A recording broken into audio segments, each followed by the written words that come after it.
Hi అండి, అందరికీ నమస్తే. Welcome to my channel. ఈరోజు మరమరాల లడ్డు చేస్తున్నాను.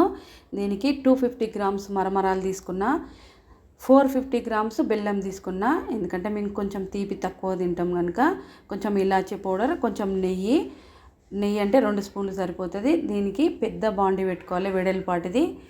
ఎందుకంటే మనకి ఇట్లా చేస్తూ ఉంటే చెయ్యి తిరుగుతూ ఉంటుంది. ఇప్పుడు మరమరాలన్నిటినీ ఈ బాండీలో వేసుకొని ఒక 2 నిమిషాలు మనం వేయించుకోవాలి. క్రిస్పీగా వచ్చేంత వరకు వేయించుకుంటే లడ్డు మంచిగా వస్తుంది. చూడండి, ఇలా క్రిస్పీగా అయినప్పుడు దీన్ని తీసి పక్కన పెట్టేసుకొని ఇప్పుడు బెల్లం వేసుకుందాం. బెల్లం వేసుకొని ఒక టీ గ్లాస్ ఉంటుంది కదా, టీ గ్లాస్ వాటర్ అయితే 450 గ్రామ్స్ బెల్లానికి సరిపోతుంది. ఇప్పుడు చూడండి, దీంట్లో ఏమన్నా నలకలు కానీ ఏమన్నా డస్ట్ ఫామ్స్ ఉంటాయి కదా, వాటిని వడగట్టుకుందాం. ఇప్పుడు ఇలా మొత్తము ఈ బెల్లం పాకాన్ని ఇందులోకి వడగట్టుకుందాం. కొంచెం డస్ట్ ఎలాగ వస్తుంది. ఇప్పుడు మళ్ళీ ఈ స్టవ్ మీద ఉన్న బాండిలోకి ఈ పాకం అంతా చేర్చుకొని పాకం వచ్చేంత వరకు చెక్ చేసుకోవాలి. మనము వాటర్లో కొంచెం ఒక 2 చుక్కలు వేసుకొని చెక్ చేసుకోవాలి. ఇప్పుడైతే నాకు పాకం వచ్చేసింది. చూడండి, పాకం అయితే వచ్చింది. ఇలా వచ్చి ఇలా ముద్దలాగా వచ్చింది కదా, ఇట్లా ఆ ప్లేట్లో వేసినా కూడా సౌండ్ వస్తుంది.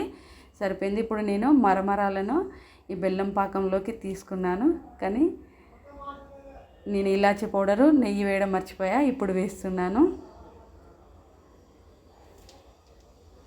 ఇప్పుడు మొత్తము మరమరాలని ఇందులోకి తీసుకోవాలి. వేడి మీద ఉన్నప్పుడే అంతా ఈవెన్గా కలుపుకోవాలి. ఎందుకంటే వేడి చల్లారితే బెల్లము పట్టదు మరమరాలకి. వేడి మీద ఉన్నప్పుడే ఇలా కలుపుకోవాలి. కలుపుకున్న తర్వాత చేతికి నెయ్యి కానీ ఆయిల్ కానీ వేసుకొని ఇలా చుట్టుకోవాలి. లడ్డూలు ఇలా చుట్టుకొని పక్కకు పెట్టుకుందాం. మిగిలిన లడ్డూలను కూడా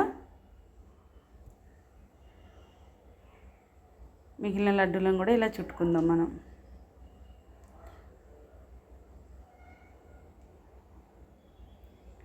చూడండి, కింద మొత్తం ఎలా అతుక్కొని పోయింది కదా, దాన్ని వేడి చేసుకుంటే మళ్ళీ అంతా దగ్గరకు వచ్చేస్తుంది. చూడండి, అంతా అలా వేడి చేస్తూ ఉంటే మొత్తం ఇట్లా దగ్గరకు వచ్చేసి దాన్ని కూడా చుట్టేసుకుందాం.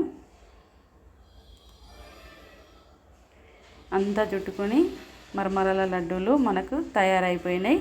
మీకు నచ్చితే లైక్ చేయండి, షేర్ చేయండి, కామెంట్ చేయండి, సబ్స్క్రైబ్ చేయండి.